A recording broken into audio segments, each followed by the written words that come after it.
ধরেন ভাই, ধরেন। বাঁচার জন্য দেওয়ালের উপরে উঠেছে, কিন্তু সেই দেয়ালেই কিন্তু পানি উঠতেছে। ইন্নালিল্লাহ, ছাদে ছাদে পানি উঠতেছে। ইন্নালিল্লাহ। দর্শক দেখেন, রশি দিয়ে টেনেও কিন্তু রক্ষা পাচ্ছে না। কি ভয়াবহ রূপ ধারণ করেছে।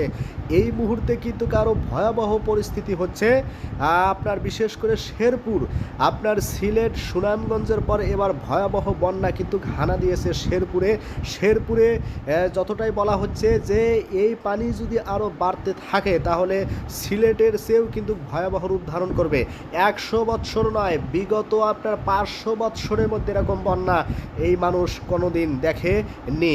আপনারা দেখছেন যে লাশ কিন্তু খুঁজে বের করার জন্য অভিযান চালাচ্ছে, তাহলে বুঝতেই পারছেন যে কি পরিমাণ ক্ষয়ক্ষতি হয়েছে এবং কি পরিমাণ লাশের মিছিল হচ্ছে। আপনারা দেখছেন যে নদীতে ঝাঁপিয়ে পড়তেছে সন্তানাদি, তারা নিখোঁজ হচ্ছে।